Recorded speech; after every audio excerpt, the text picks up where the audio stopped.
we're just at the top of 7:10 p.m., which is our official start time for this evening, September 18th, gathering of the Measure DD Community Coalition. Welcome, everyone. My name is Mandolin. I will be your facilitator tonight as a substitute for Adrian Cotter, who's usually in this role. I'll get to learn the great effort that he does to gather us and organize us and keep us on track of our agenda. And I'll give a plug for him. He's been doing it now for 3 years. So if anyone is very interested in being a part of either the agenda committee to share the load of the facilitation and then also helping us get our agenda together, we welcome those volunteers.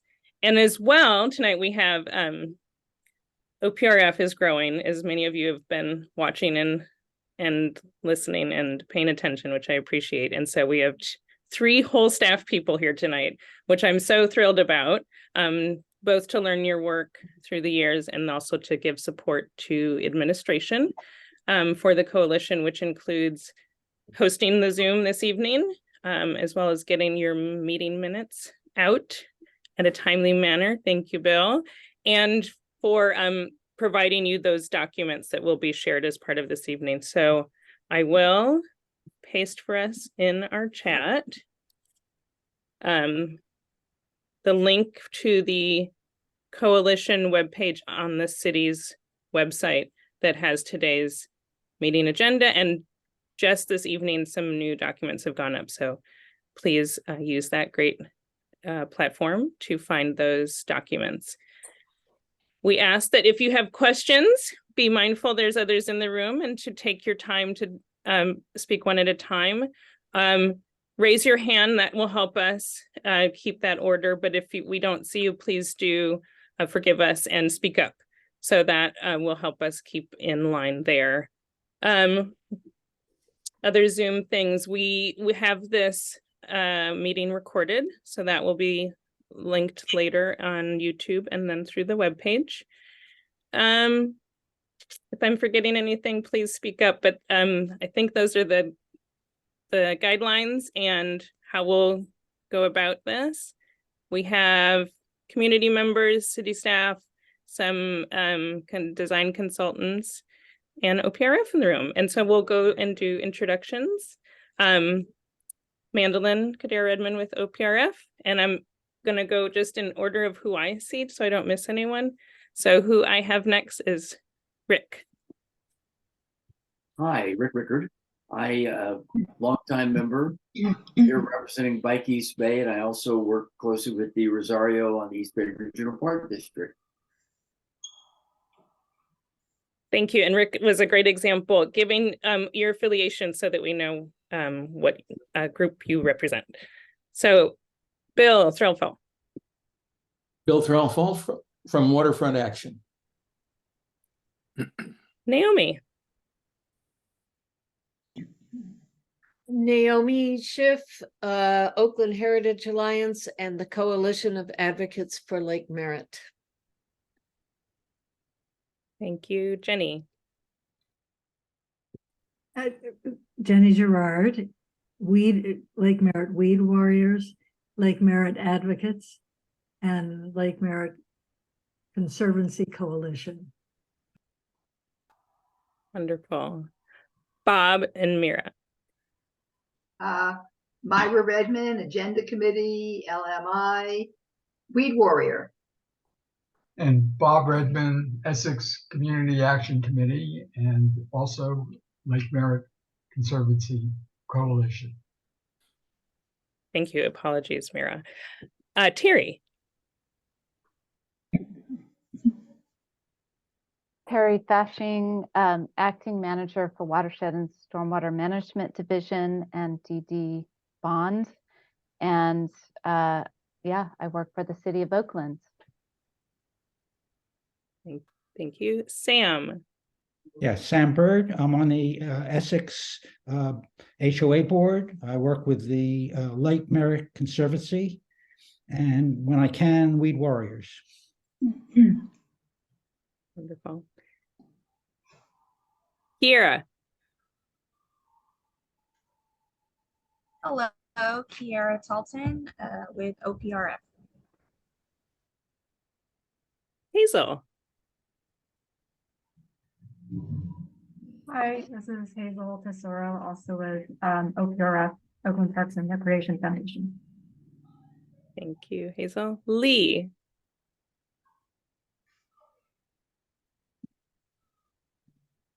I think Lee is muted.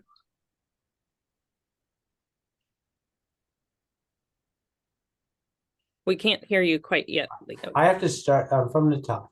Lee Orick, Lake Merritt resident, small level volunteer with Lake Merritt Institute. I handle the donations. Thank you. John. John Bowers, Lake Merritt Institute. Thank you. And a member of the agenda committee. And I'm on the agenda committee, yes. Thank you. Robert. Hi, Robert Kidd, Waterfront Action. Thank you. Nancy. Yes, I'm part of the Lake Merritt Conservancy Coalition, and I'm the head of the HOA at 6. Thank you. Dan. I think that's me, yes? Yes. Hello, Daniel Franco, local resident of the Fifth Avenue neighborhood. Thank you, Daniel. Katie. Yes, Katie Noonan, Rotary Nature Center Friends, and board member for Lake Merritt Institute, and editor of the Tidings. Thank you. Can. Did I pronounce that correctly? Yeah, so it's Tan. Yeah, hi everyone. Tan. My name is Tan Liu. I'm a landscape architect and project manager at WRT. So I'm here to share some Estuary Park project updates. Tan. Thank you. Brenda.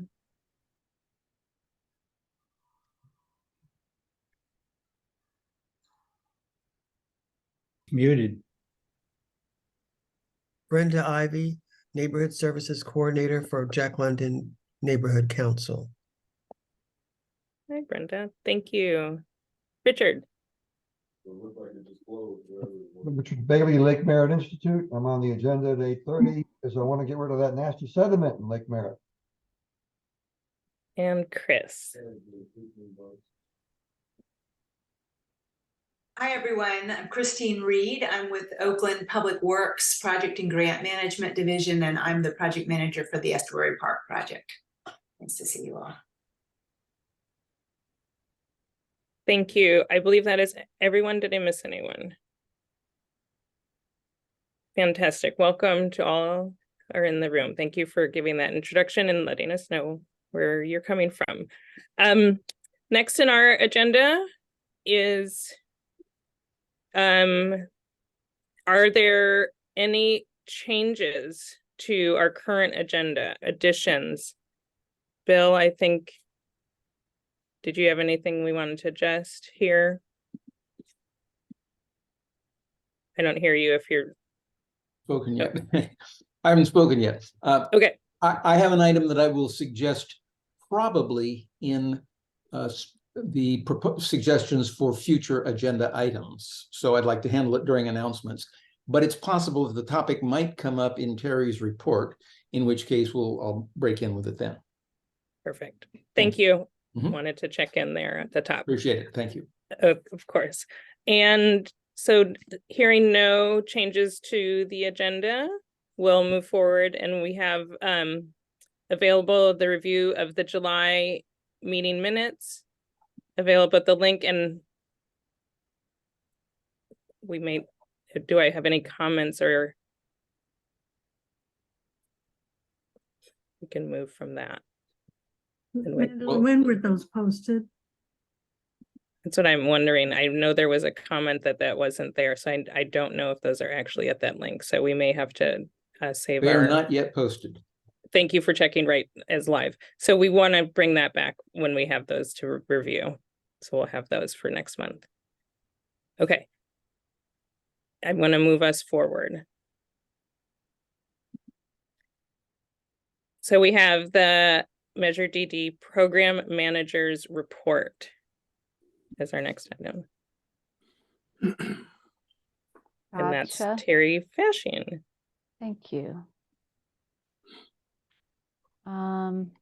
Okay. So this is an update on our current projects. So I'm going to share my screen.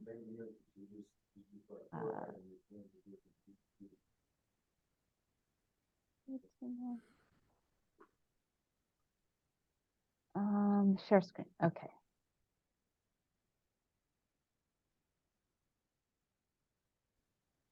Hopefully this works.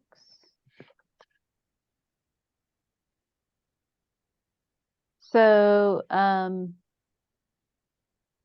the table provides basically, I see that the way I printed this is not correct. So Mandolin, I will have Mike upload another version of this to the website because the updates got cut off when I created the PDF and I didn't double check that. So that's my first action item, is to fix the project update.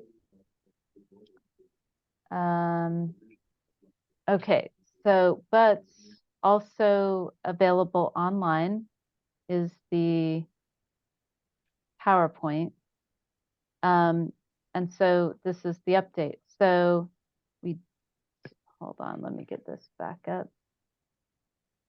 Okay, you guys are over there. So these are the projects that we don't really have updates on because we are very understaffed right at this moment and our projects and workload is so high. We have put the Glen Echo Creek Restoration Project on the back burner. We'll get to that as soon as we can, as soon as we make our way through many of the storm-caused projects that we're working on right now, as well as some other high priority permit compliance projects that we are working on.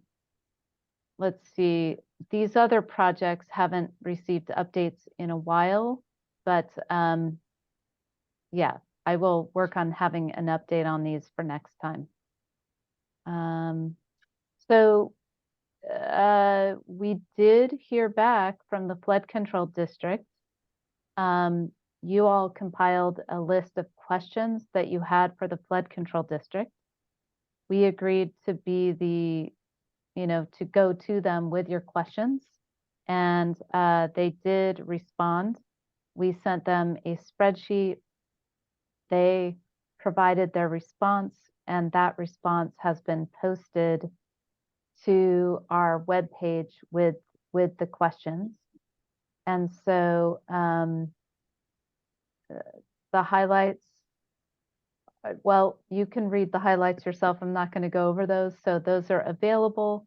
There's the link in this webpage. You can also find it by just going to our coalition webpage and clicking on the link 7th Street Pump Station Questions to the Flood Control District. So just wanted to give an update on that.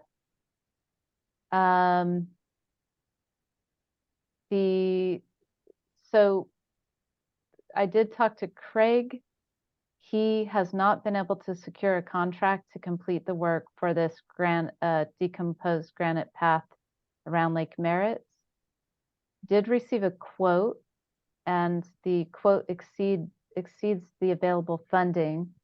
And so that's another action item for me, Mandolin, that I need to check in with him right away to see what the quote was and to look at our funding to see whether any additional Measure DD funding is needed. but also the group he works for in facilities, they've run into very severe, they're having some issues with contracting because of some changes to contracting requirements at the city. And so they're making their way through that. And all I have is this update. So I will give myself an action item to check in with Craig this week to just see, if there's any, like just what the ETA is on this issue. So, and I'm not sure that Craig has the answer, but he will be checking into this, and I'll also check with my assistant director about it since it does involve contracting. So moving on to the Lake Merritt channel improvements at 10th Street. We continue to be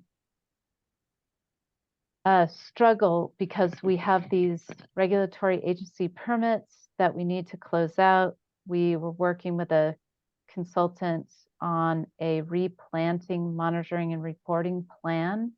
This is on hold while we come up with a plan to prevent impacts to the mitigation areas from encampments. We, as some of you know, we have a fence that has been erected around this mitigation wetland, which is, there's a red teardrop looking thing right here and a circle around this half moon shaped mitigation wetland. This area is fenced off and decently protected, but this other area circled in red, and this area circled in red, and then across the channel, this other area, these are all areas that are providing mitigation and need to be replanted. And we don't have a good plan in place to protect these areas once we go in and do the replanting. And so we're working on that. We also have 2 bioretention areas circled in blue that we're looking at how we can also protect those areas. So yeah, so this is a work in progress, but we're facing challenges because there is quite a growing encampment, and we've gone through the channels to let the encampment management team know. And it is, as you know, something that the city and the unhoused community and everybody involved are struggling with. So moving on to Oakland waterfront access, parks and cleanup. So making progress on the Fruitvale land crossing Bay Trail segment. Chris Reed is here in this meeting. She's actually the project manager on this. Construction began to complete the 420-foot segment. Here's a nice picture of the work. This is anticipated to continue through November 2023. So thank you, Chris, for the progress on this project. And also now this is in the hands of our construction management team. Moving on to Estuary Park, there's going to be a presentation on this. So I'm not going to go through these points, but they're available in the PowerPoint. Moving on to this really difficult project, Union Point Park to 23rd. We didn't make progress on this. We do not have a project manager available to work on this at this time. However, I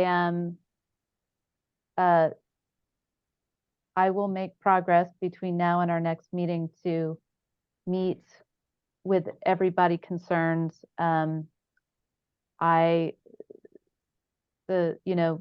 My assistant director is aware that we need to resolve the issues here and figure out what our next steps are with this project. And so I will be meeting with the project and grants management division regarding this project to make sure that we can come up with a plan to move forward, meet with East Bay Bicycle Coalition, East Bay Regional Park District, etc., so that we can figure out what are our next steps for this project. but without a project manager, this has not moved forward. So moving on to the creek restoration project. So Cortland Creek restoration project is moving along nicely. We expect to complete the whole project by spring of 2024, but we need to complete our in-channel work to comply with our environmental permits by the end of October, and we're on schedule to do that. Same as with the other project the Fruitvale Trail Extension project. This is in the hands of our construction management team, and they're doing a great job of making progress on this project, and we have a great contractor working on it. So we're really happy about that and excited about this project.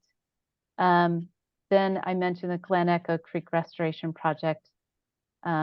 This one is a bit on hold, or is very much on hold. With the acquisitions project, the project manager, I'm asking him to come and give a little update on this at the November meeting, if that is something that y'all would be interested in.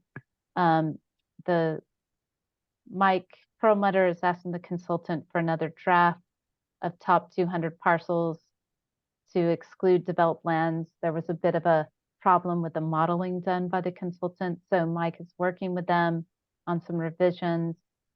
And then, as mentioned, I would love to invite Mike to come and give a little update on this project so he can explain this whole modeling process to the coalition if you're interested. So just letting you know that we've made progress on that project, and that's all I had to share right now as far as the project update.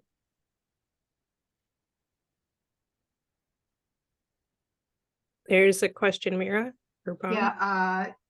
Yeah, I just want to say I certainly think, as a member of the agenda committee, and John, we'd certainly be interested in seeing that, unless anybody has any objections to that. So okay, and also, Terry, I also want to say, as a member of the agenda committee, that the project updates are good, but one of our major concerns, and I think I sent you an email about this, is the financial report, and I think Bill is going to talk to that too. Okay. You know, at one point you had said you were going to add an extra column. I don't see how we can be an oversight committee if we don't know what we're overseeing. Okay, absolutely. And I do apologize for that. I do not have the kinds of resources that I need to deal with my current workload. I'm slowly making my way through it. And I appreciate you saying that, and I am working on it. And I do have something to present in addition. And let me look at the agenda here.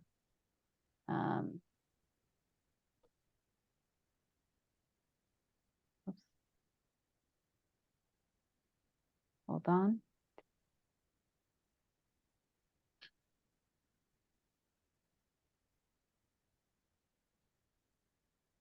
Okay, actually, sorry.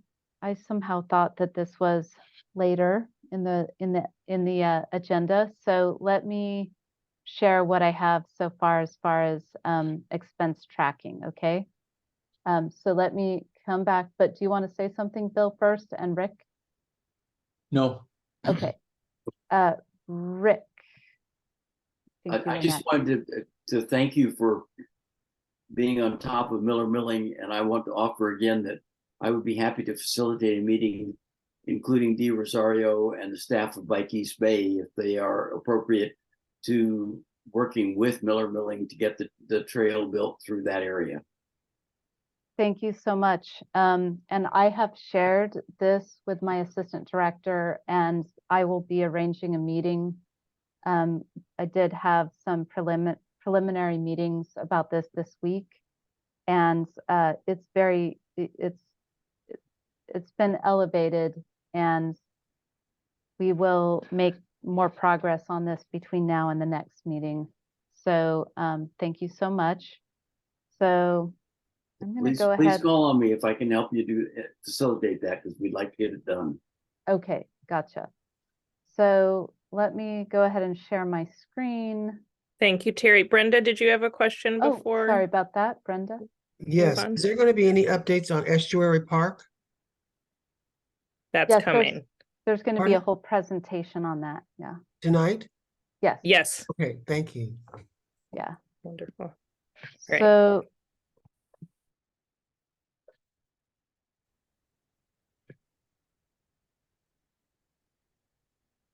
okay, so this is, I'm going to go through this little spreadsheet with you. And also at our next meeting, I'm going to get back to, I would like to simplify this spreadsheet. I would like to remove projects that have been completed, have the projects on here that we're continuing to work on, and the fiscal information about those projects. But to make it a little less of an unwieldy spreadsheet. This right here, what I have is this spreadsheet explains we have these different funding categories where when the voters approved Measure DD, certain amounts were authorized. So if you wouldn't mind, I would like to take you all through this spreadsheet so that you understand it. And eventually what we're getting to is this last column, which is the estimated projected Series D amount that I'm anticipating being able to request. And so the other thing that I wanted to show here is where we are in terms of DD administration. But I'm going to start at the top to say the original authorized amount was $198,250,000 million. Sorry, guys, I'm losing it. $198,250,000. We subtract out 6.5% out of this amount to cover the 5% that can be used for administrative costs and the 1.5% that must be used for public arts. And so we basically move the 5% for those items down to this adjusted authorized amount column. So this amount of $2,973,000 roughly is 1.5% of 198 million. And this number, 9,912,500, is 5% of this amount, the total authorized amount. Then there have been interest allocations. So, and I think that will change over time. And I asked to meet with Department of Finance. They've been very busy with Measure U and the budget, and they agreed that they could meet with me in October. And so I will be meeting with them to understand. I just want to touch base with them about interest and selling Series D and finishing up Series C bond amounts. But at some point this amount of interest was added so it could be spent. And this changed the authorized amount to 206 million and some change.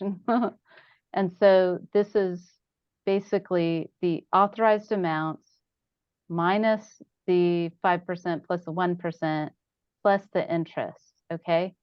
And then what I found when we were going through this very complex spreadsheet is that a portion of the interest because we changed accounting programs over time, there's not a way to say where that funding ended up.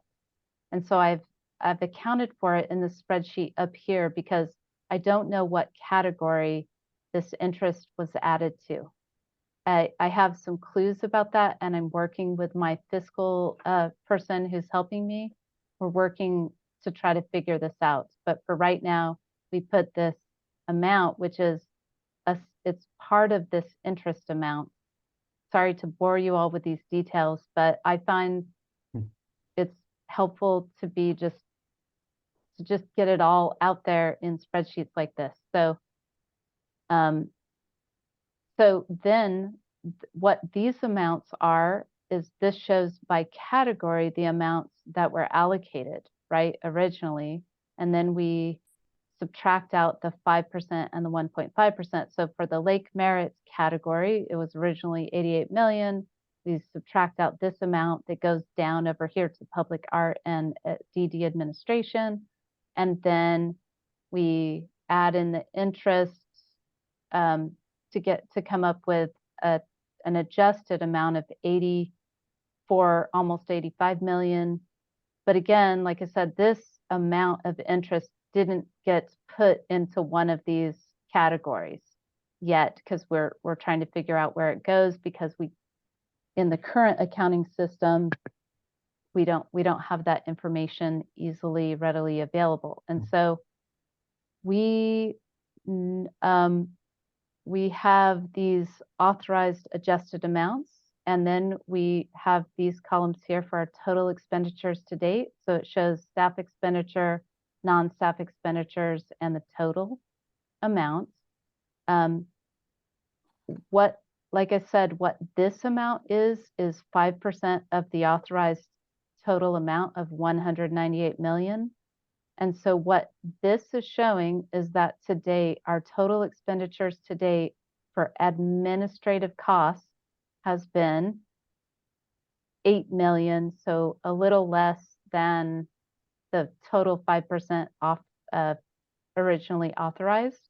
And what we spent our administration on is staff administration costs, as well as contract compliance charges, as well as some closing costs that we had to pay.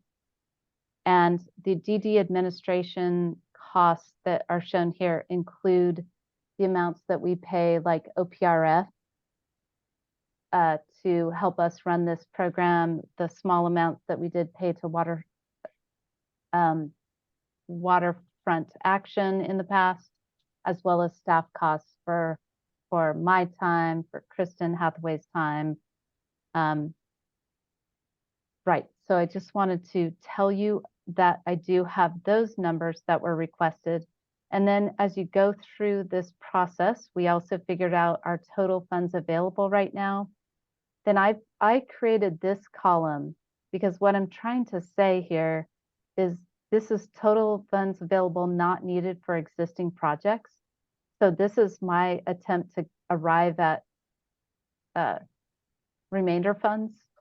And so of this 3 million in the estuary waterfront access category, I propose that we use our remaining funds on the estuary park project entirely, or if we figure out that we can move the Union Point Park to 23rd Ave project forward, that we would split those remaining funds and be able to move both of those projects forward at the same time. So that's my thought right now. And then we do have remainder funds in this Lake Merritt category, but as you can see, we spent more. These are our total appropriations. I'm not sure if that's the best word for that, but this basically shows our total expenditures plus our total funds available right now, which includes current encumbrances. And this amount exceeds our authorized amount of almost 85 million. So we have, if you consider our expenditures, which did exceed our authorized amounts, as well as our funds available, then we have this amount that's exceeding this authorized amount. And so this is one of the things that I'll be talking with Department of Finance about to figure out what we need to do. And my question for them is, do we need to go to council? Do we need to move these remainder funds to one of the other categories? You know, I need to get some guidance from Department of Finance about that. So then when I projected out our Series D amount that would be available, I showed a negative number. Obviously, we're not going to ask for negative bond amount, but I just wanted to kind of keep this spreadsheet nice and neat to say, okay, we don't have anything coming to us in the Lake Merritt category because we've already overspent. As I mentioned, I'm going to be talking to Department of Finance about my next steps with regard to the Lake Merritt funding category. Then when you move to this estuary waterfront access category, you can see that we have an authorized amount of an adjusted authorized amount of 49,000, and we haven't spent that much. So we have, as I mentioned, we have almost 3.5 million in total funds available. Would like to spend those remaining funds on Estuary Park as well as the maybe Union Point Park to 23rd Ave. And then I calculate that we have about 35 million yet to spend in the estimated projected Series D tranche. And so this is a conversation, again, when I talk to the Department of Finance, I mean, it's a conversation with the coalition as to how do we want to spend this money. It's also a conversation with the Department of Finance to find out if there's, you know, can we go to council if it were decided that we wanted to ask for more money in a different category than this one for some reason. So then we move to the Lake Merritt to Estuary connection category. We have total funds available of 1.6 million, but I calculate that we need some of that funding for the 10th Street project. Sorry, my light keeps going off. And so I was estimating that we have almost $1 million in remainder funds that are not spoken for the existing project, which is the 10th Street. The 10th Street project, but that because, as I mentioned, we are having really some big issues with the homeless encampments, and we're looking at different options. I may come, like we're right in the middle of sorting out what our next steps are. And so this number is very much estimated right here because I want to understand what we really need to close out the 10th Street project. And then moving on to, we've already spent all of our category 4 funding. Our expenditures equal the authorized amount more or less. So we don't have, oh yeah, more or less. We have about 367,000 left to spend that, you know, and so we have to talk about that. And then for the creeks and waterways side of things, again, I think the remaining funds are already spoken for existing projects, Cortland Creek, wrapping that up, Glen Echo Creek, and the Beaconsfield project. And then we'll have only about, and we have the acquisitions program in there as well. And we only would be asking in the Series D tranche for another 500,000. And I just put in these amounts for the public art and the admin. And so that is what I wanted to tell you about. And I want to make sure there's time to move on to the other things. And I have started, I'm sorry, Bill, I'm not 100% there yet, but I've started the conceptual planning process.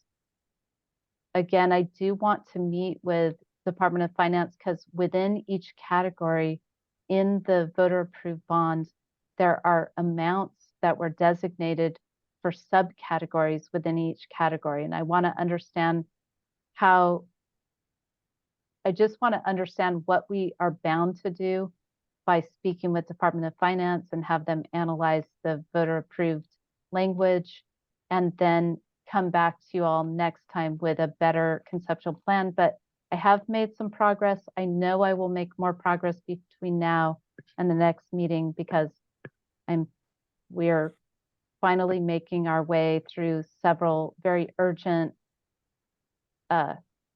storm drainage projects that came up because of the floods.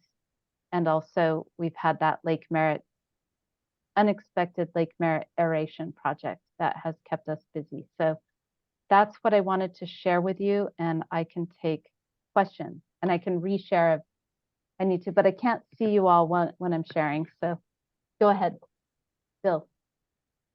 So Terry, first of all, I want to thank you. This, I think, represents in general the kind of information we've been seeking for a long time.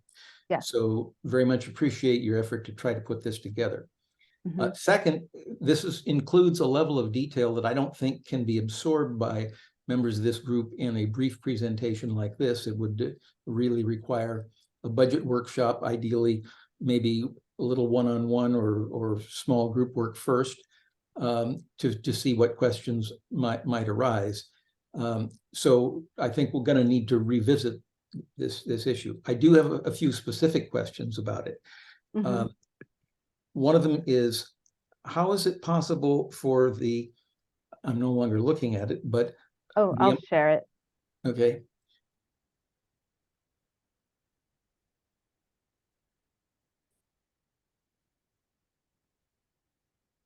In Zoom, I can't figure out how to see both at once. It's Maybe okay. I can.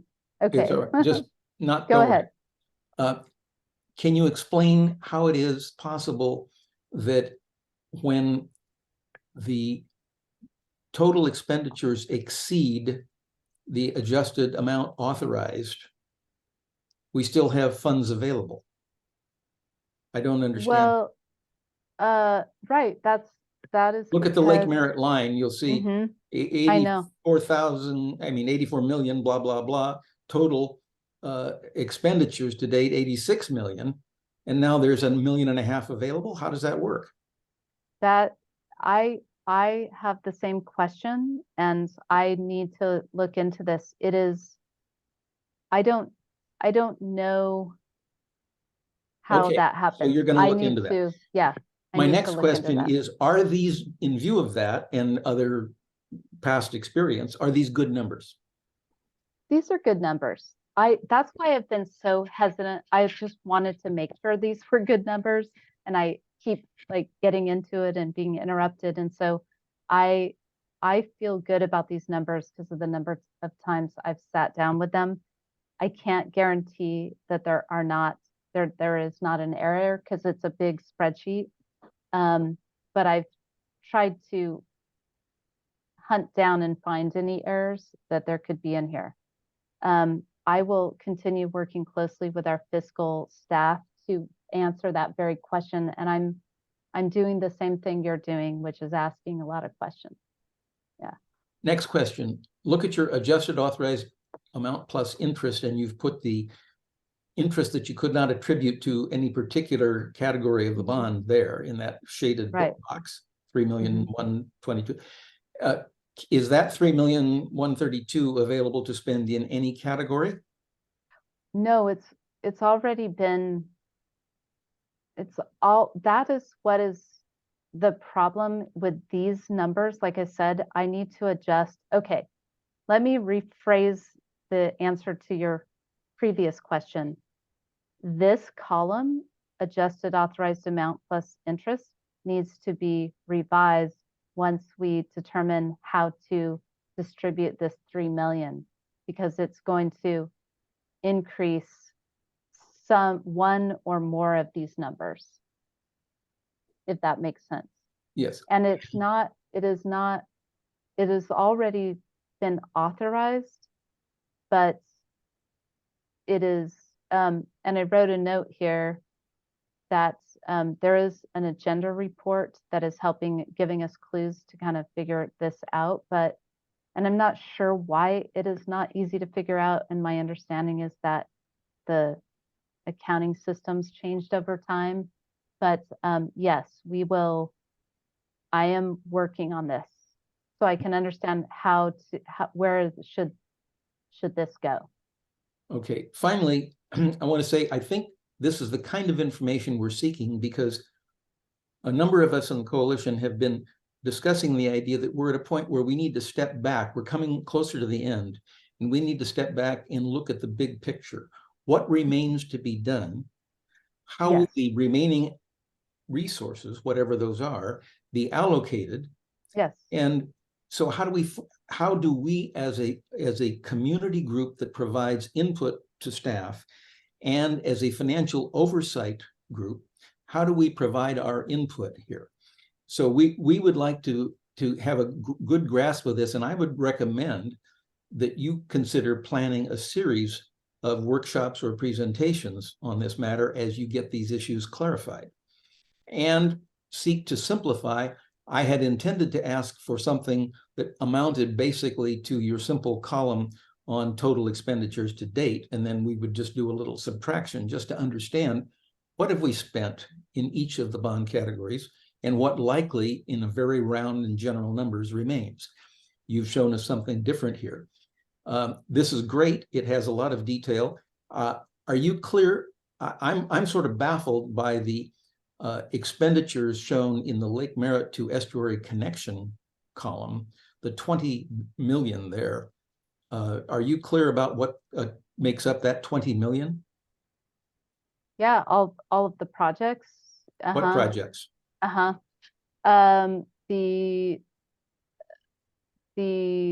10th Street Bridge project, and I will don't have that memorized, so yeah, because 12th Street was in the Lake Merritt category. Of course, yeah. Right. This is Dan Franco, may I interrupt? Go ahead. It is possible that the project that is happening right now is one of those. They're doing a water restoration right around the 10th Street Bridge. I don't know if that factors in or not. No, I mean, I'm not sure what you're talking about when you say that. Okay, well, as you pursue more detail here, please just take a close look at that. I will take a close look at that. And if that's why I don't want to share this out yet. I want to make sure there are not errors, but I wanted to show you my progress and mainly show you the DD administration and show you that we're staying within our 5%. And yeah, so we will, and I think that's good feedback, Bill, because what I can do is just keep this more simple for the future, you know, for this kind of meeting where we're just talking about simple things like expenditures, how much can we still spend is really the question. And this spreadsheet helps me explain it, kind of where did we start? I needed to go through that. Where did we start? How much have we already spent, and what, and that tells us how much Series D funding we can request. And then we'll be putting together the plan of proposed projects that we would propose to spend the Series D funding on. So, okay. It looks like a well conceptualized tool. Thank you for that. Independent of this topic, I have one other question about your report, but let's finish this topic first. Okay. Next topic, right, on the agenda, except John Bowers has a question. I just had a really quick request to Terry. Yeah. It would help me, maybe I'm the only one who is having trouble figuring out how these various categories relate to one another. But if you could indicate in some way or another, when a column results in or is derived from the addition or subtraction of one column from another column, it would be really helpful to know that. It would almost be easier to just kind of look at this in a Word document and take it category by category and show a little table. Like, you know what I mean? Like, here's where we started with this category. Because I agree, it's you're not able to see my formulas in my Excel spreadsheet, and I could probably express this better in a different format. So, okay, yeah, good point. Okay, so I want to make sure there's enough time for the Jenny Estuary has Park. a question. Okay, Jenny. Tara, this is fast. I really appreciate your tucking into this and look forward to you're making it even more accessible as you get more of a handle on it. My question for you is, you have indicated in the past that it was important to wrap up enough of the expenditure of the third tranche in order to go with the fourth. And so at our next meeting, would you please talk about your thinking about how to do that? Yes, that I will. That whole your strategy about that, because you're probably at this point thinking, are you going to live long enough to finish Measure DD? And I want to assure you you are, but I'd like to know how you have it in mind. That's making me feel nervous. Yeah, but yeah, for sure. I hear you. Next time. Okay. Okay, so shall we move on to? Yeah. No, I have a question about your report, independent of the financial part. Back on the topic of the spreadsheet and your choice to focus primarily on the PowerPoint. One of the shortcomings of that is the topics that are on the spreadsheet but not considered active don't get any attention. And as an example, I'm concerned about the waterfront trail connection at the High Street Bridge. When I look at the spreadsheet for March of 2022, the project status summary, it says, quote, construction costs at each bridge are anticipated to be between 13 and 16 million, each bridge being Park and High. Then in July of 2023, it says regarding High Street, project discontinued and is no longer an active design project under Measure DD, project transferred to Each Bay Regional Parks. So the question is, what happened to the funds that were to be allocated to the High Street Bridge project, which has now been discontinued and transferred to East Bay Regional Park? Well, that will be a conversation regarding the amount of money that's still left to spend in that category, right? We're basically out of the amount of money that was allocated to that project. I understand. We have remainder funds that I said I think we could spend on Estuary Park and maybe Union Point Park to 23rd Ave. Do we have an agreement? Do we have an agreement about this transfer of responsibility to East Bay Regional Park? An agreement with them about funding responsibility? We do have communication with them. We did cancel an agreement that we had with the flood control district regarding that project. I mean, the flood control district, or maybe it was the county of Alameda. And we do have a letter that we wrote to East Bay Regional Park District. We did not agree to transfer any funding to them, but they did agree that, you know, they would pursue other options for extending the trail. Is that true of the Gallagher and Burke and adjacent parcels as well? No funding? Correct. And yeah. And so those are now entirely East Bay Regional Parks project funded by them. That's right. Thank you. And Okay. let me, before I say that that's right completely definitively, let me say, Mandolin, I need an action item to, I need to meet with East Bay Regional Park District staff. I would like to get updates on all of those projects from them and really understand the funding, how DD figured into any of the funding of their projects. Got it. Yeah. Thank you. Thank Okay. you, Terry. I think that that's all the questions for Terry this evening. I believe so. Thank you so much for that project update and financials. Next, we have Christine Reed and the Estuary Park Restoration Project, and I'll let you introduce who you have with you. Great, thank you. Hello, everybody. Great to be back. As you know, my name is Christine Reed. I'm with Oakland Public Works Project and Grant Management Division, and I've been managing the Estuary Park renovation and expansion project. I recognize most names, but for those of you who may not be familiar, this is a project to renovate the existing Estuary Park, which is a 7-acre park, plus expand it by 4 acres to 11 acres. And it involves a park design and Bay Trail improvements. And I've presented to this group a number of times. I think I was last here in May. And I believe I mentioned at that time that we were working on, or we had secured a grant from the California Coastal Commission, essentially for technical studies and augmented design related to what we've been referring to as a nature-based shoreline or a resilient shoreline approach for primarily the southern portion of the park that bounds the estuary. But also, you know, this grant will help us think a little bit more about the extent that runs up along the channel.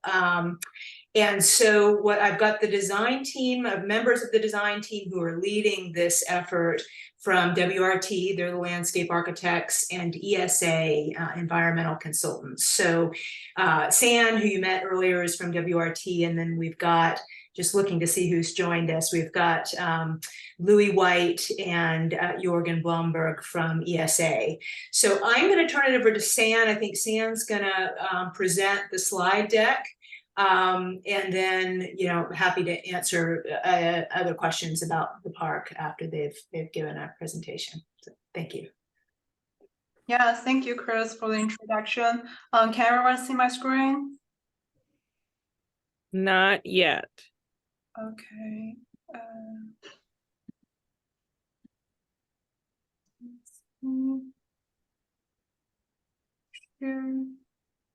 There we go. Great. Yeah. Yes. So yeah, hi everyone. So as Chris mentioned, our aim today is to provide you with an overview of our Estuary Park project's current status and introduce initiatives for the resilient shoreline design, which is funded by the Coastal Conservancy. So here is our presentation outline. And the site plan here you see shows the current 65% park design. And so the major park components include Bay Trail, the nature-based resilient shoreline, multi-purpose lawn, dog park, restored pergola, and gathering plaza, and yeah, recreational boat facility. So the next slide is a bird's eye view, provides a glimpse of the Bay Trail, the resilient shoreline, and the multi-purpose lawn, and the pergola area in the background. So our overarching goal for this project center on meeting the community needs and create diverse recreational opportunities, and also fostering the environmental awareness and design to enhance resiliency and adaptation in response to sea level rise. So through extensive community outreach it became evident that the Bay Trail improvements and the enhancement to shoreline design rank the top 2 priorities from the community. So this really underscores the significance of receiving this SCC grant, as it enables us to collaborate with scientists, engineers, biologists, and ecologists, and all additional resources all dedicated to this effort. So the shoreline design we are focusing on today for the grant is the southern part of the project, as shown in this rendering. So the grant work funded by State Coastal Conservancy involves various tasks, including, as shown here, augmented shoreline design phase, schematic design, and CEQA compliance, and leading up to construction documents. So we are currently at task 2, augmented shoreline design phase, and we'll anticipate to integrate this part of work into our 95% CD document for the entire park project as indicated on this timetable here. So our team includes a diverse range of expertise. In addition to WRT and ESA, we also have Peter Bay, Smithsonian Institution, and Marine Taxonomic Service collaborate with us for this work. So those experts will really take a deep dive into exploring the opportunities and constraints to create this habitat, and also help guide us to develop the living shoreline features. So the park project we are designing is designed to accommodate mid-century sea level rise adaptation goals. As part of the grant scope, we will also address the long-term adaptation strategy for the J-Lake area. So this northeastern portion of the site includes Jack London Aquatic Center and the surrounding, which are not included within the scope of Estuary Park project. This is because we are anticipating this as a future separate project to rebuild J-Lake. It will be tailored to accommodate sea level rise. As we can see from this diagram, the J-Lake and the wilder extent of this area will be submerged based on the 2100 sea level rise projection. So this will require much more investment and more collaboration between adjacent properties, infrastructure planning. So this will be more like some future effort. While our primary charge is not to provide the design solution for J-Lake adaptation project, we think it's still very important to look at the long-term challenge for this portion of the site and identify the sequence of the triggers and the potential actions to adapt J-Lake building and address future sea level rise challenge. And most importantly, to lay the foundation for future planning and design work. So this, with that, I will pass to our consultant ESA to walk us through several previous slides of this shoreline design. Hi, everybody. This is my name is Louis White with Environmental Science Associates. I'm a coastal engineer, working with the WRT team, leading the shore enhancement component of the project. And so just going to talk very quick about a couple of the slides. So this slide is a plan view. It shows the south. We also saw an oblique aerial of in the title slide of the presentation. In its existing state, it's a grassy field that meets the bay and the estuary, and it has just a bunch of concrete rubble and loose riprap that provides a de facto shore protection and what the vision is to do some select grading, to and then placing of beach materials to create a beach. So we're planning on having some sort of a that extends from subtidal up to park elevations and a natural beach that can be formed by the local, small wind waves. And I just saw a comment that this is hard to hear, so I'll lean toward the microphone. I apologize. The beach will be a gravel beach, and so it can be shaped by the waves. And the on either side of the beach are some containment structures to retain the beach sediment and to make sure the beach can behave in a natural process.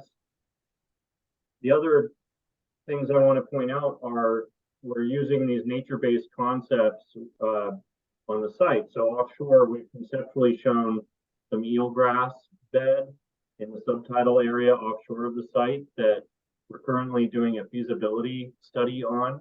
Our eelgrass specialist just surveyed the area and is doing a study.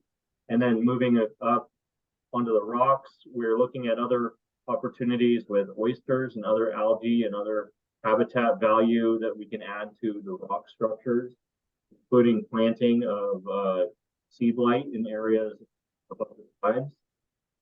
And then the graphic also shows some other log structures and planting in the transitional area. Because this is a park, we want to integrate the habitat so it's compatible with the typical park functions and user experience. And this is based on other actual projects that we're involved in around the bay, projects that have been built, park projects and other beach restoration projects. And so there are other examples that I don't have time to go into, but this is something that is being used as a resilient shore function that can respond to sea level rise where the gravel builds up over time. And here is that same schematic in profile view. So this is a section across the shore, and on the vertical axis is elevation, and then it moves from offshore on the left, subtidal region, and it moves onshore toward the park. And you can just see how we have the top shows that rock structure on the sides of the beach, and then the bottom profile shows a cross section through the beach that shows about where we're grading and where we're filling with the gravel materials and planting.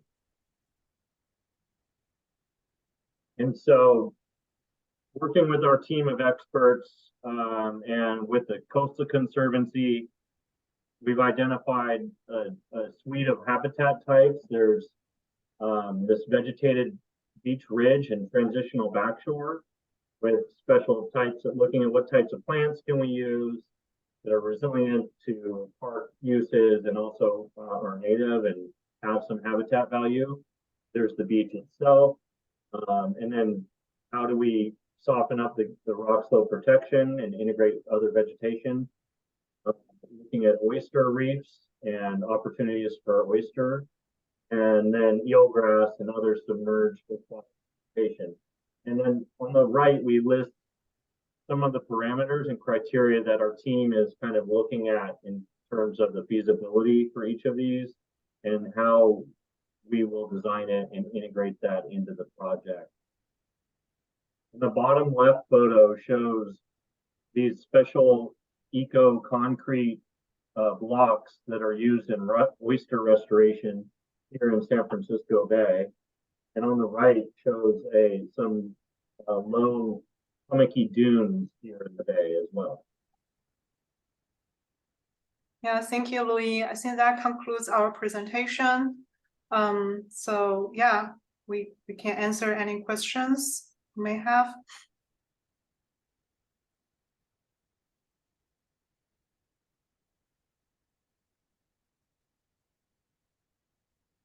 Naomi. Thank you for this presentation. I think the beach treatment is really interesting. I have a question about the earlier part of the presentation. What are those trees and how are they going to survive? And also, who is going to prune them elegantly?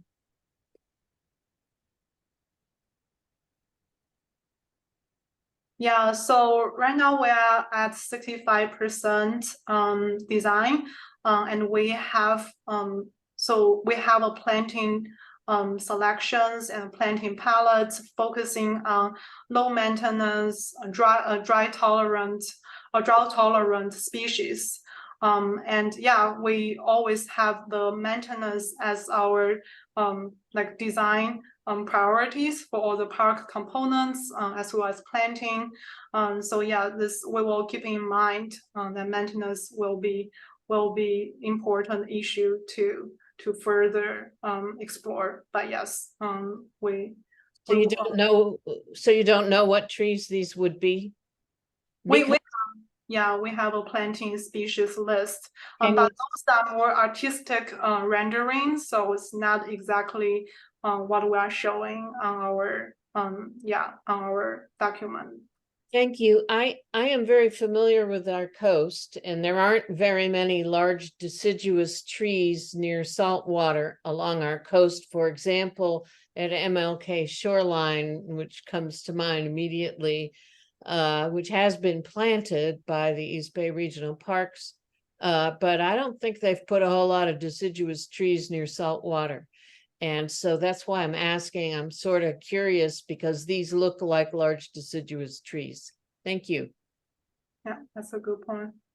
It's a good comment, Naomi. I know this came up. We have been reviewing the design plans with our city staff, including the Parks and Tree Services staff. And I know they mentioned the same. This is a tough climate for trees. So we're going to work closely with them, and pick, trees that, stand a chance of survival. But it is a tough environment. We realize that.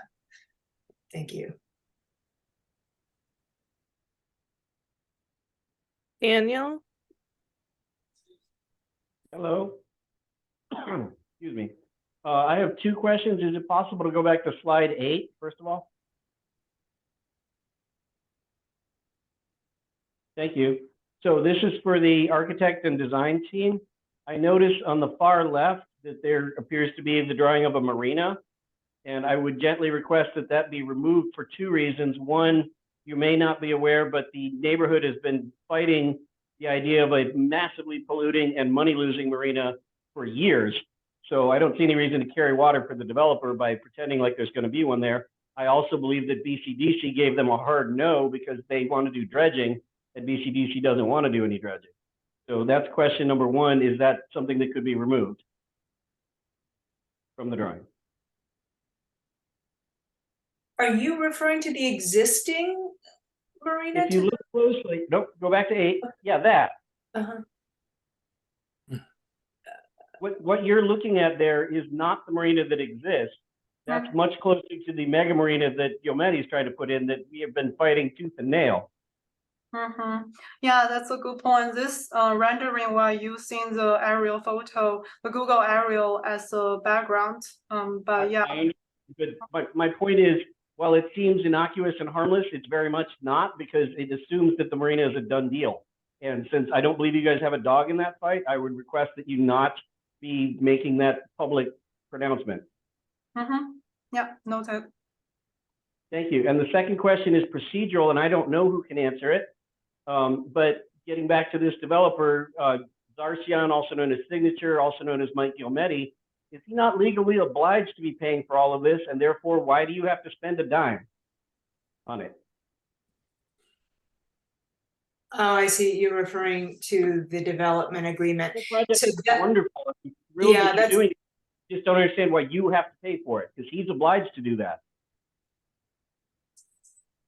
Right, that's a larger topic, but the truth is they're obliged to do certain things, one of which is to remediate the site, and they're also giving the city 4 acres, but they are not obliged to construct the park under the current development agreement. I see. Given that, I would urge a note of caution. Their path on this project to date has been woeful. For instance, the 9th Avenue Park, which they did a great job on, was 2 years late, 2 whole years. So don't expect that anything they're telling you is the truth. Be sure to pin them down. That's all my advice. Thank you.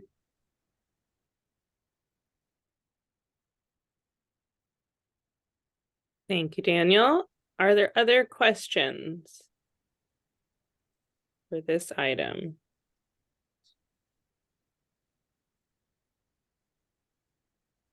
Terry? I don't have a question as much as a quick comment that, you know, as we were discussing earlier about the funding, we do have in this category, we have available funding to use on our current projects. And Chris Reed and I have talked about how we can build this project in phases so that we can deal with the problem we have, which is that we have to fully invoice for the Series C funding that we have left before we can sell the Series D tranche. And so we're looking at how we can phase construction. And so I just wanted to bring that up, that Chris and I have spoken about how we could use remaining Series C funding on Estuary Park on a portion of it to get it actually constructed so that we can finish that use. And so we're trying to figure out how we can use those existing funds. What can we build with that amount of money? So I just wanted to say that that's part of my strategy for how to make my way through this process.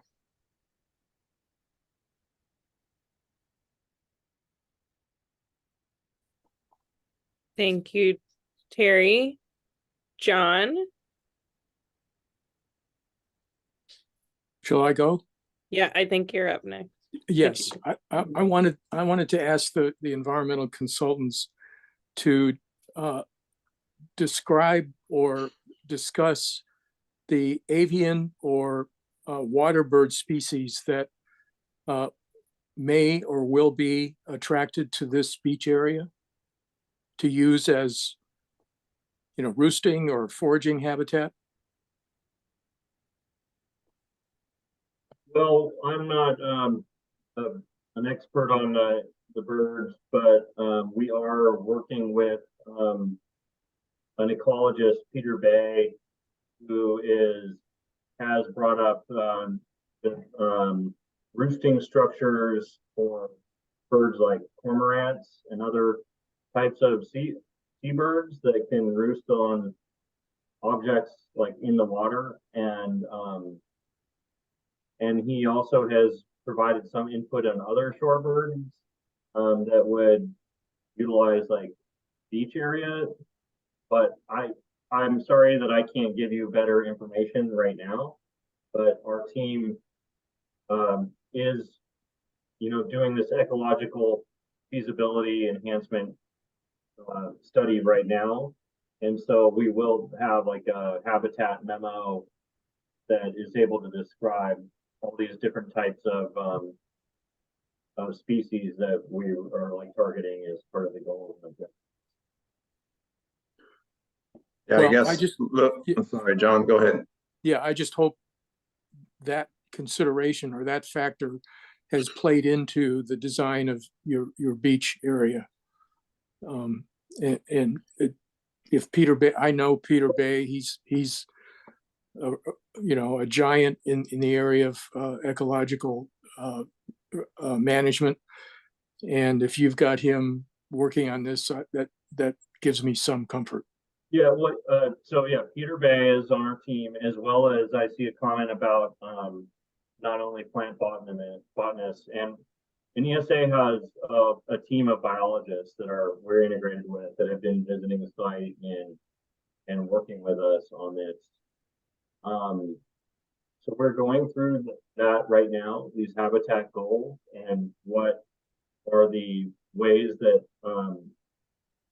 from a regional perspective, what are the gaps and how can we target, like what species do we target, what can we target, and what are our expectations? In recognizing this is a multi-objective project, so integrating these habitat in a park setting, and we're developing that, and I appreciate that input to be able to help provide a description, a very descriptive list of what we expect. I think Jordan was going to. And if I could add, yeah, I just want to add that you know, I think where we want to go with this is from a process perspective, thinking about the processes that will shape decision making around a truly resilient and functional shoreline. And from that, the kind of physical processes that become the foundation for biological utilization is going to be where we then can land on that list of species types within the project. I think it'd be premature right now to say, oh, you know, we're going to develop these habitat types at this location and we're going to target these species until we have actually gone through the assessment of and developing the confidence that the recommendations for specific habitat types are features that will not just persist in current conditions, but will migrate and transition through sea level rise conditions. And then we can start to think about assuming that those habitat conditions are resilient and persistent here, and that we would develop them as part of the shoreline, that we could then provide a list about the species that would be anticipated to utilize you know, this area. I think importantly, what Louis just said, you know, we are trying to think about how this is a pilot project on a regional scale. How could this inform projects looking at ecosystem resilience within the Oakland Alameda Estuary? You know, looking not only in terms of 2023, but 2050, 2070, under those conditions, how will these habitats change through time? And in turn, how are the species that are currently or could be utilizing these habitats be anticipated to benefit from this and other similar projects in the future? So yeah, I think there'll be more forthcoming, as Louis said, as we work through the kind of screening of habitat enhancements that we consider feasible and would be, you know, in reasonable terms, successful at this location. Well, and I would also encourage you to look carefully at the surrounding environment that you're building this park in. I mean, you're right adjacent to the Lake Merritt Channel, and of course, the Lake Merritt Channel leads to Lake Merritt, and the species that utilize that habitat are very well known. There's also the wildlife or water bird habitat in Clinton Basin, which is just down the shoreline from where you're located. And all of these habitats, existing habitats, should be looked at and taken into account in evaluating what you're going to do at Estuary Park. Absolutely, and that's exactly what I should have said more clearly, is thinking about this on a regional scale. How does this tie into that network of habitats and species that are utilizing those habitats? And I'll just say a little bit of self-promotion here. We were involved in all of the Lake Merritt Channel work.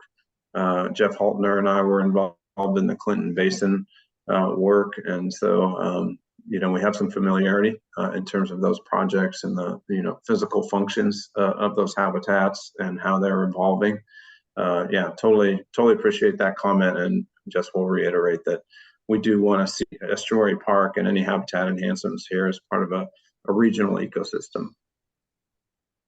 Great, thank you. Thank you for those questions and great follow-up. Just confirming, John and Daniel, those are not new hands. That right. You don't have That's additional correct. questions. Okay, good. I don't know how to down. No, I have no new questions. Thank you. Okay, just checking. We'll sort that out. I think we can close this item. much appreciation from everyone who participated in giving all that insight into an update of this new project. Not new project, but new updates. Very good. Christine, just checking back with you if there's anything that you wanted to close with. I saw a question about whether we are coming back or forthcoming opportunities for public discussion. I think we are planning to come back. I'll need to confer with the group when the timing of that is, and then Mandolin, I'll reach out to you to help schedule that. But yes, we'll come back, and as we get further along and progress these studies, we'll definitely come back to this group. Fantastic. Thank you all for your interesting and insights and your interest in the project. Thank you so much, Christine. Wonderful. I think we'll close that item then and move on to our next item. Where is my agenda? Mr. Bailey, we have next. Yes. Well, thank you. We all agree that Measure Double D money cannot be used for capital improvements. It's for maintenance only. But in talking about dredging, if the city were to buy a dredge boat, they could do the dredging themselves. A dredge boat is a capital expense, as I understand it. There's precedent for this. The city had a harvester boat at one time and did its own harvesting rather than contracting out. The background is Lake Merritt since 1893 has been dredged on average every 11 years. It has not been dredged now since 1995. And that was only spot dredging at the ends of the channels. Excuse me, Mr. Bailey, did you want me to share that page right now while you were talking? Share what? Do you need me to share anything on? No. Okay. That's Excuse okay. me. Anyway, it's been 28 years since the lake was dredged. And sediment down there that needs to be removed is related to eutrophication. It makes it worse. It's related to habitat, harmful algal blooms, which come from eutrophication. It's related to low oxygen, since these sediments have a biological oxygen demand. And of course, it's related to fish kills. So the longer we wait and don't dredge, and we're way overdue, we're kind of playing a Russian roulette with another fish kill. It's also related to the lake being listed as the 303 list of the Clean Water Act as an impaired body of water, and there are legal issues there. I think dredging would be a big step toward getting the lake removed or considered to be removed from that list. So I have a recommendation that the Measure Double D coalition considers or passing a resolution to support dredging Lake Merritt as soon as possible. I'm on a Zoom call, but yes, I'll come in. I'll come This out. can or cannot be, Get back to this Zoom call. with a dredge boat. That's another issue, but the city could work that out if they wanted to buy a dredge boat. There are some on the market. There are some new ones. There are used ones. But I think this could be done as a capital expense under Measure Double D. If not, just a flat recommendation that the lake needs to be dredged be a big part of the water quality improvement project that we're already embarking on, because the Lake Merritt lake-wide aeration is not going to take place for at least 2 years, since the pilot project is 2 years old. So in the meantime, I think we need to dredge. May I comment on that? Sure. Thank you, Daniel Franco again. I don't think there's any problem with dredging the lake. Our concern is dredging the channels around. You're breaking up. They actually have permission to BCDC. The next thing they're going to do is wipe out our existing marina and put in a mega yacht marina. And we think that the pollution alone is not worth the whole habitat restoration if you just put a bunch of power boats there. As well, we know from looking into it that there's no financial case for these marinas. So I cannot get behind what you're saying, even though I totally understand what you're saying about the science. Well, the power boats are not allowed on Lake Merritt except for the rowing group. True, I'm talking about the estuary. Well, no, we're not talking about dredging the estuary. We're talking about dredging the lake.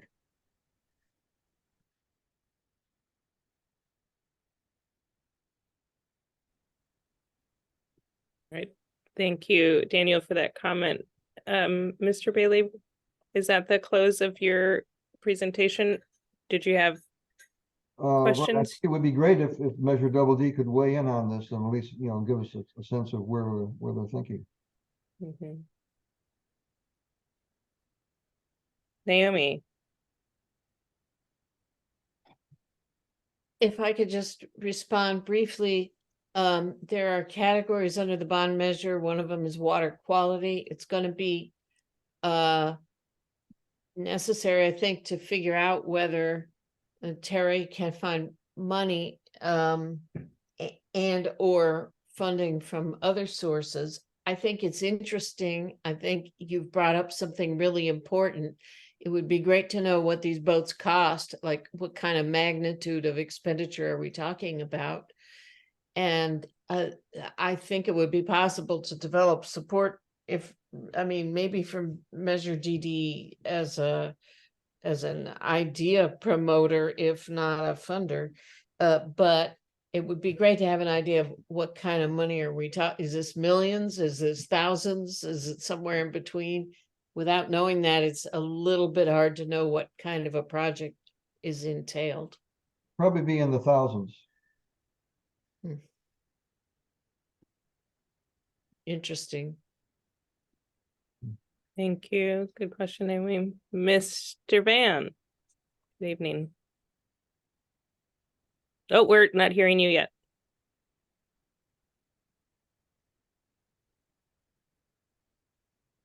That's a proposal from Dr. Bailey. I'm willing to second it with an amendment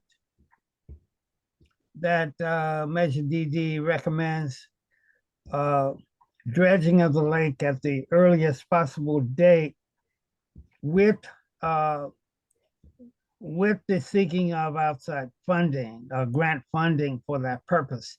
The Measure DD entire program was developed with no indication of dredging of the lake as part of the water quality cost estimates that were included. So with the shortage of money we have and with the projects we hope to accomplish, I think that we should certainly second the dredging desirability and with the application of outside grants or outside funds.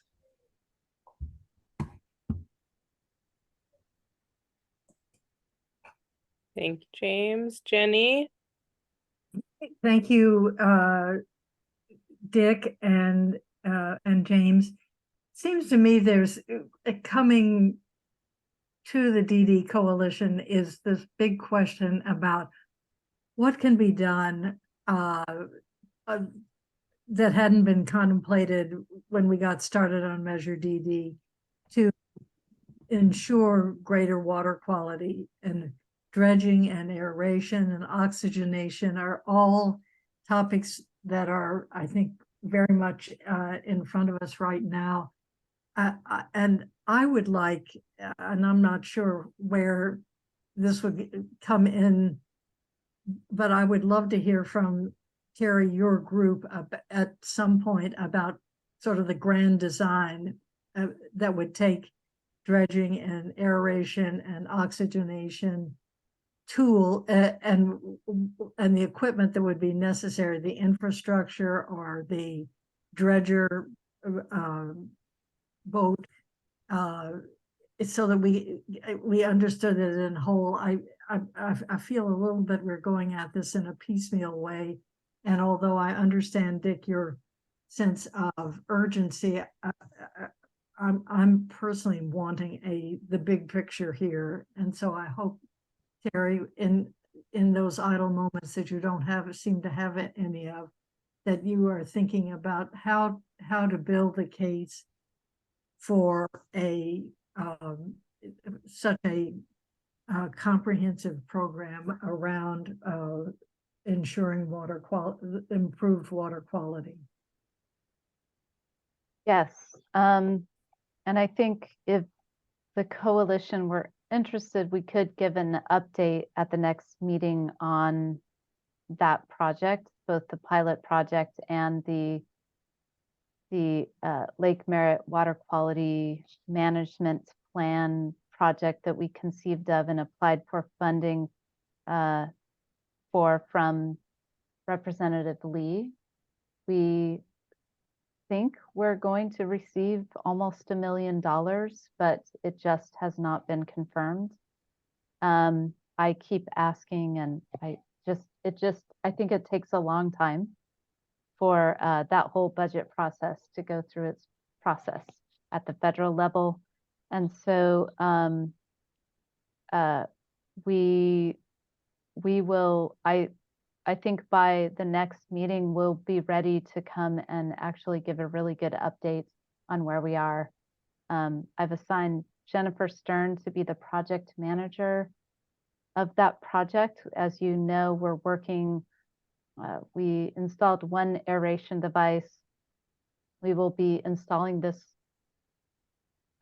other oxygenation device, which is more powerful, a little bit more complex to get into the lake. That will be happening next week. And we should know something about the funding in a couple months, and we will have done more planning around funding, as well as more planning around next steps. So.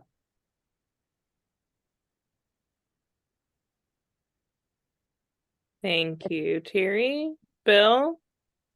I want to echo Jenny's comments. I do think we need a comprehensive proposal. And I think we also need some knowledge, because if we were to make a judgment about this matter, I would be weighing in on something I know absolutely nothing about. And sometimes well-intended actions in the environment turn out to have adverse consequences. I don't know that that's the case here. I'm not suggesting that, but what I am suggesting that I would be an ignorant actor. So I would love to see a proposal which is backed up by scholarly research, peer-reviewed, that indicates the technology, whatever the technologies are that are being proposed, have an empirical basis.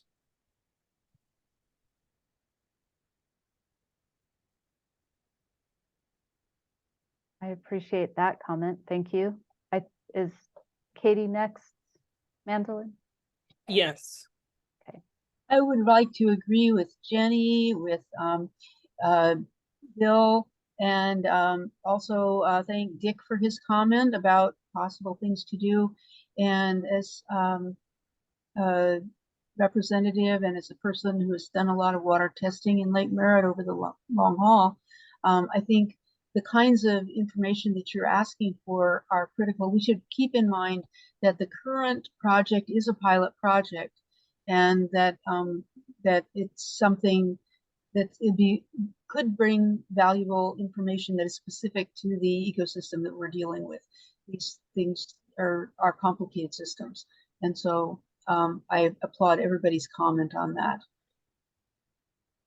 If the current pilot project included sediment testing, it would go a long way toward defining, what and where we need and what it would cost. But even if the pilot project leads to a lake-wide project, you've still got sediment that needs to be removed.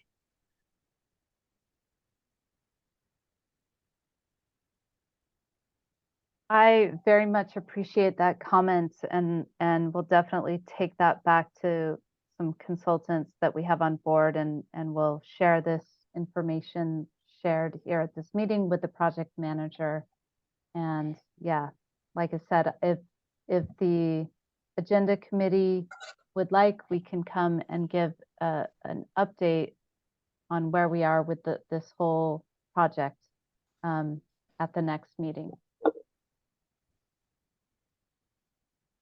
Just a clarification of order. There was a recommendation and a second. Am I? And then some discussion. I just wanted to see, are we actioning anything more than an update for next month? Clarity of order.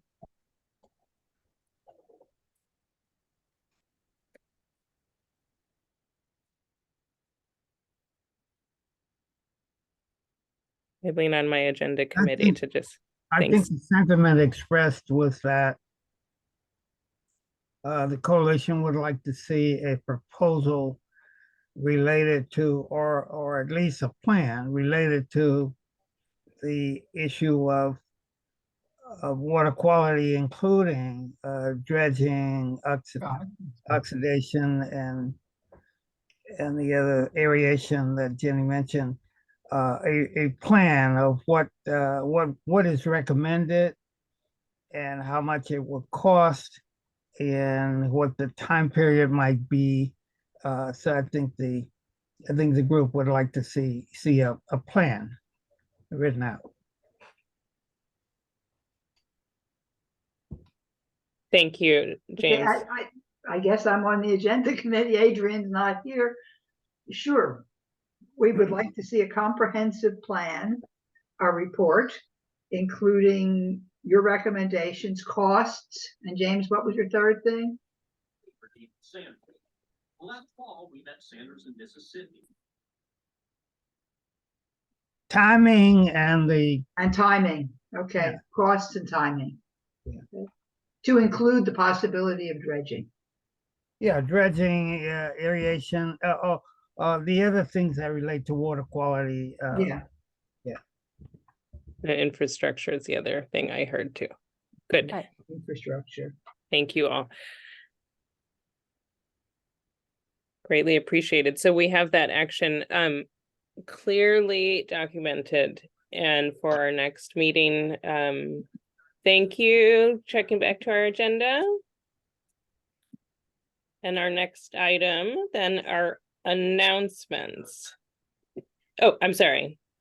Discussion about whether the coalition should resume meetings in person. Okay, well, I'm reporting back, Adrian was looking into sites that might be good for a hybrid meeting, and he has not found anything ideal yet.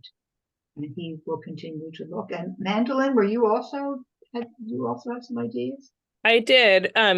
Thank you. I think Mary, you sent us the block, which is Squares. Yeah. Free facility. I did go on a tour. It is free. It's beautiful. It's inside the old Sears building. So very accessible with BART and etc. near the lake. And it was built for hybrid communications and meetings. So it has lots of screens and cameras and amplified things. Internet obviously is really strong. And it's free to nonprofits. So they have a 15-person minimum. So you can't just have a party or dinner invite. So this would be appropriate. And I let them know what we do. They are booked through the end of the year at the moment. So we would look into January. Should we make you have to reserve that far in advance, should we make the reservation that we can always cancel, like the restaurant? Yeah, they aren't opening up for January until October. So we have a little time, but if we're feeling good about it, I think it's worth pursuing. Well, if we're not going to have a meeting until November, then we don't really have time if we want to do this for October, to make a reservation for January. Mm-hmm. So I can communicate more with the agenda committee, but I did want to give that update. Great. James?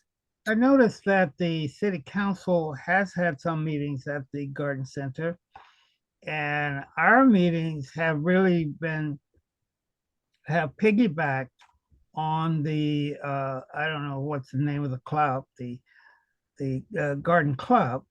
And so one of the primary questions I would have is, has the club started to reconvene its meetings? Because we piggybacked on them, and if the city council has had garden center meetings, it must have the necessary facilities. So that would obviate trying to get into a crowded schedule of because we want to have set meetings every 3 months and not just 1 month and then we can't have it in another month because somebody else has it and so on.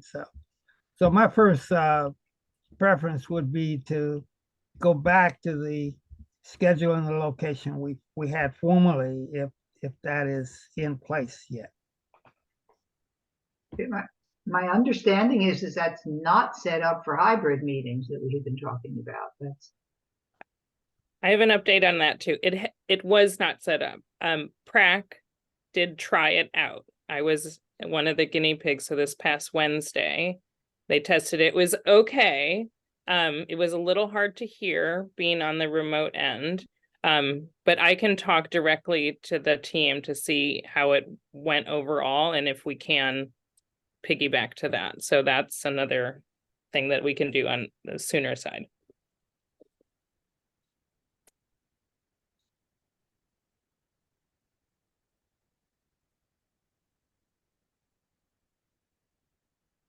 Thank you. Other thoughts, discussion on desire to meet in person or hybrid? Can I just ask people, how many people want to do this? Can I see a show of hands of how many people would like to have our, say, January meeting be in person or at least hybrid? I would be in favor. I'm Only happy. if Naomi walks to protect me. I'm willing. I'm willing. I have to go and we'll go. And by January, it's getting light again. Yeah, A perfect. little bit. Good. Mira, did you get a good count or a majority? I think I see. A majority, that's all. Yeah, that we want to see each other again. Wonderful. We're getting near the end, close to 9 o'clock. So I just want to move us along unless there are any last thoughts on that. We'll move forward on bringing this for January, and we'll just knock out details along the way. Yes, Great. James? One of the interesting parts of our meetings and of the minutes was the schedule of items that were to-dos for the next meeting. And I now find with, since we don't get minutes anymore, now we get the recording, that it's quite different. I would like to be able to read in a short recap or whatever the to-do items that are that were proposed to be addressed at the next meeting. And so if that's not objectionable, I would like to propose that that be somehow worked into the report of the meeting or the agenda posting or whatever. But I would like to see the items that are to be addressed at the next meeting. Thanks. I really agree with that. Makes it easier to keep track of everything.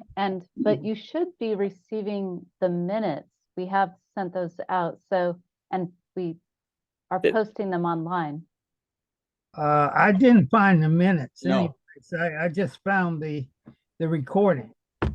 Yes. So I would like to reply to that. I am sorry. The July meeting minutes were not posted. So that's on us, OPRF. Okay.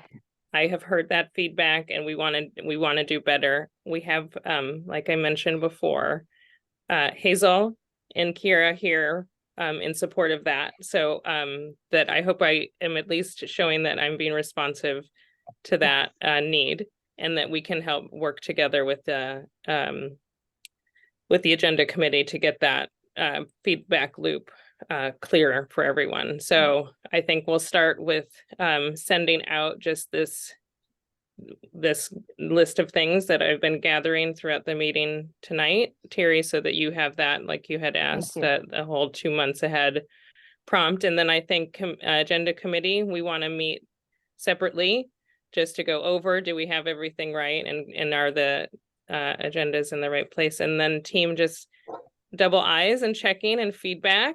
I appreciate that. If you notice something, please tell me. So I just wanted to address that directly.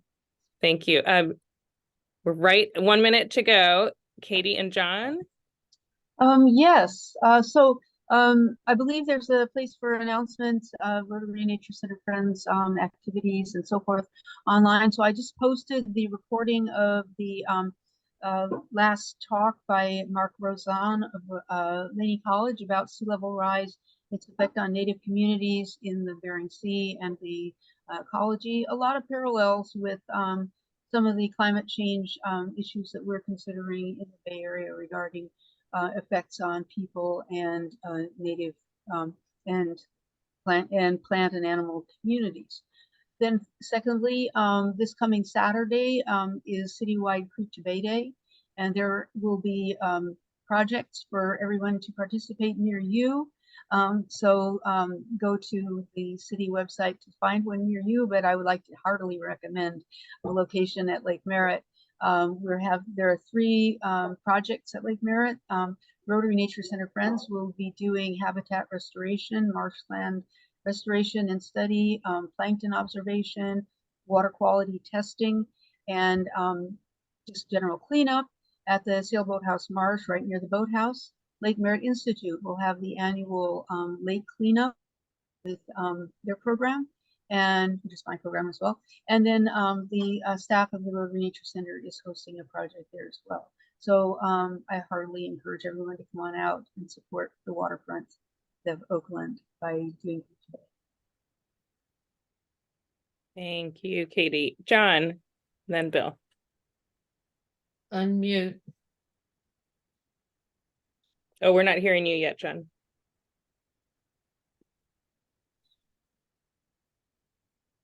Yikes.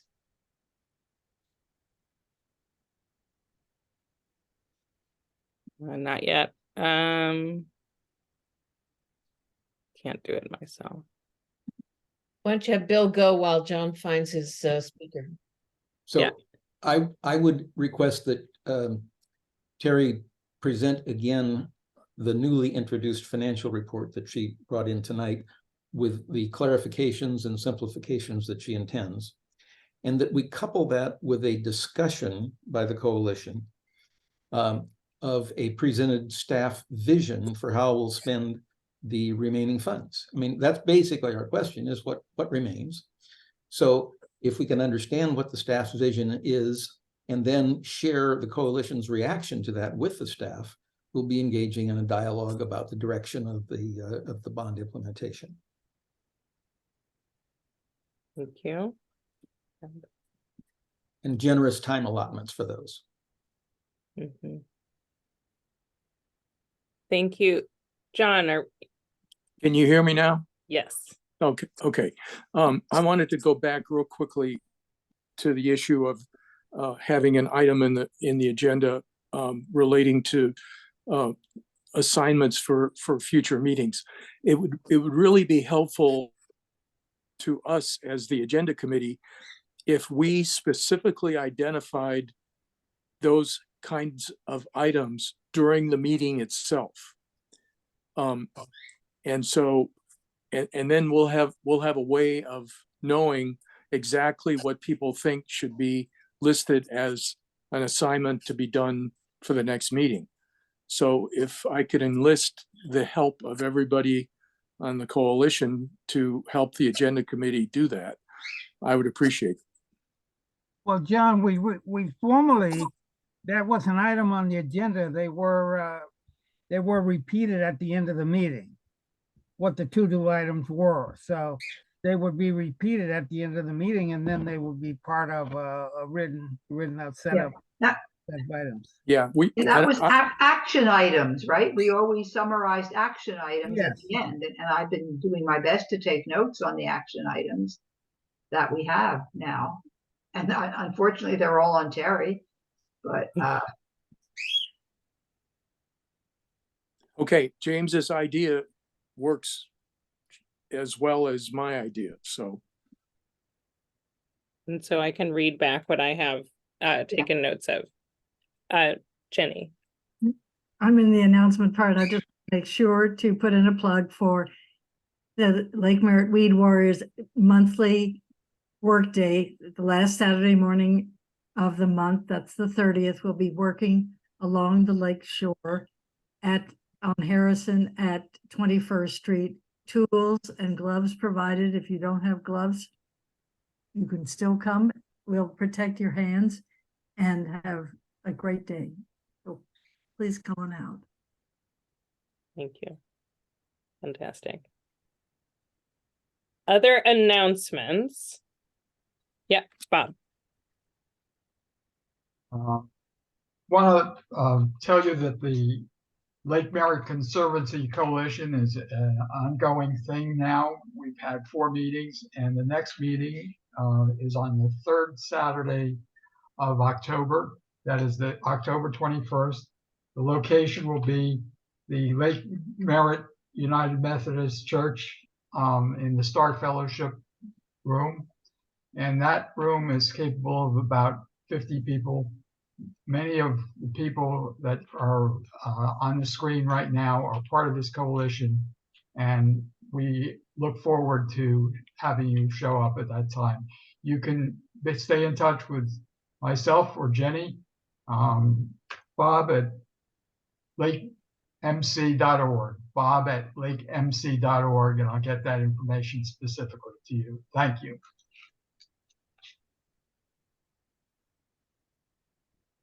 Thank you. Any other announcements? I will move us to the next item, and I'll read off the to-dos that I heard throughout this evening. I have to look somewhere else. I'm not going to be looking at anyone else. Please shout if you need to get my attention. From September meeting for November meeting. Need to post the July meeting minutes and email to listserv. Terry has to check with Craig for an update on the path repair and the consultant, and she wants to talk to him this week. Getting an update from the Glen Echo consultant, Anoka Creek. Financial report of all projects updates in a simplified spreadsheet. Remove the old or complete projects. This was to do for Terry to get that, to talk with the Department of Finance. She has a meeting scheduled in October. That's a repeat. More information on the financials. And I have. There was a, yes. I'm sorry, also for Terry, updates on projects transferred to the East Bay Regional Parks. Yes, thank you. I have that too. Okay. Great. And then I guess I just wanted to read this the right way. There was a suggestion that there be like a mini budget workshop or something that's more detailed to outside of these general update meetings. East Bay Regional staff, yep. Well, that was just my agenda request that Terry again present the financial report that she introduced, but do so in a way that kind of brings people along. It's a lot, it's pretty dense, and she may either have a simplified version or take time to introduce it with the notion that that's a teaching moment. That's all. Mm-hmm. Great, thank you. And bringing a comprehensive plan design about how to dredge, aerate the infrastructure around the lake, and the vision is with a recommendation so that the coalition can give that input around the water quality management plan. I think that would be an agenda item, right? Not a to-do. Yeah. Mm-hmm. Okay. Not Clear. Thank you. All right. And that we always do this at the end of the meeting is another task. And I have for Mandolin and the agenda committee to find a location for a hybrid meeting. Thank you. Anything we missed? All right. Well done. Thank you, team, for your input, feedback, contributions, longtime commitment, and sustainability into the late evening.